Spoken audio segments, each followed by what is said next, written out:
What's up, fam? Whoa. Is YouTube streets still burning up with this 50 Cent versus BMF saga? Lil Meech goes and hooks up with RickRoss at a bowling alley in Miami. But at this point, the situation is getting kind of sad, that it's turning into overkill. And it's pretty much all being used for huge promotion for that BMF series coming up. I think 50 is taking a lot of advantage into pushing the narrative, because Ross was pushing the narrative when he took the picture with Meech and did all of that, promoting the car show, promoting the concert. 50's taking the narrative pretty much back. But it's turning into overkill at this point.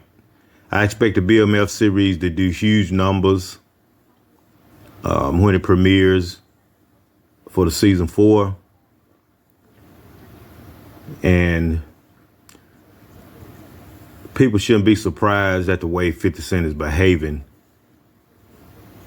because he already posted the pictures of Lil Meech with Ross's daughter going to the prom. So he already knew they had some kind of relationship and knew each other before the fact.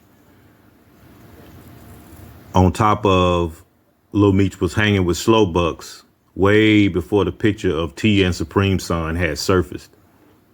And that's when he started letting his feelings be known. But I feel like 50 has been looking for a way to get out of the BMF deal since there's been grumbling the past year behind the scenes about them feeling like they weren't getting paid enough money. But I personally don't think that Lil Meech planned to meet up with RickRoss, but the situation is so hot at the moment that everybody is filming his every move, their every move, every time they move around in public. But Lil Meech looked real uncomfortable standing next to RickRoss while they were filming, because you can see he kept peeking at the camera and trying not to look directly into it. But Ross was well aware of the camera, but notice he's also aware of what's being said online. Ross is not being his normal self, Normally RickRoss is talking real arrogant, talking the type of BS he talk that only he believes and the world knows is fake. Overall, it's just sad. And it seems like every time throughout his career that 50 Cent has tried to help someone by building them up, some kind of way, from the game, the young buck and on, they end up turning on him in some kind of way. But RickRoss is a huge opportunist. He's a clout chaser. And he only thought about himself because he didn't think about how it would affect Big Meech's family in the long run. But at the same time, there is no honor among thieves and cops neither. Nobody lives by any codes anymore, but we continue to glorify the streets when the average civilian has a way stricter and better code than street people do. Because if you're looking from the outside in, loyalty is dead. But still, everyone is screaming, keep it business. But when you enter into a contract with somebody, you always have non-compete agreements to where you can't deal with the competitor in the fine print. If not, then you need to just keep it street and stop doing business.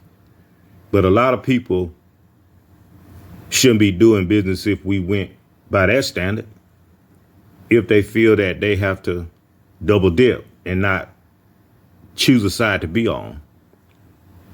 Coke don't do business with Pepsi. McDonald's don't do business with Burger King.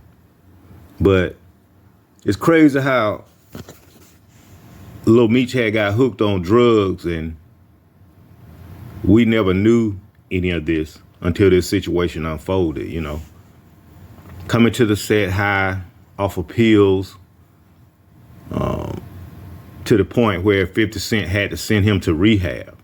It's just unfortunate that this stuff has to be revealed when a few weeks ago we knew none of this stuff.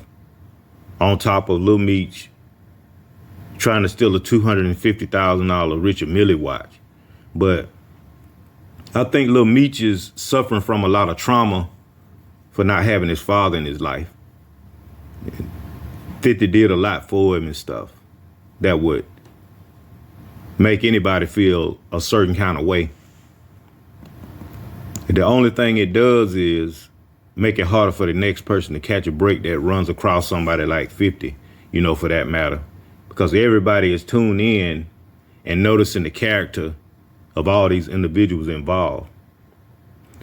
But at the end of the day, still a slave can't serve two masters. And everybody goes about doing things differently. Now you can put Jay-Z in that position. Jay-Z is not a vocal person, but him and 50 Cent end up with the same similar results. Had it been Jay-Z that got stunted on like that, he would have cut the throats, but he would have done it quietly. Then the internet would have just went crazy speculating, because Jay-Z wouldn't have said a word about it. All you would have knew is Jay-Z's not doing business with them anymore. You can check the track record. It took 20 years to find out why Rockefeller really broke up, and Jay-Z still ain't addressed it. All you see is Dame Dash running around whining almost 30 years after the fact. But now we living in dangerous times in the year 2025, but if you don't have a moral compass, you'll never have loyalty to anything anyway. And to close, I'd just like to say that we must all not forget that Lil Meech is not from the streets. So his definition of loyalty may be totally different than yours and mine. But at the same time, it's really just a distraction what's really going on in the world. And it'll pass like all things. And I think Lil Meech will eventually figure it out for himself, even without 50 Cent. But in the meantime, we have countries at war. The White House is going crazy with Trump. So integrity and being ethical is extremely important in the time we find ourselves living in. Loyalty is everything. But make sure you like, share, and subscribe to the channel if you enjoyed the video. As always, remember, put God first, keep your head on a swivel, and stay on your pivot.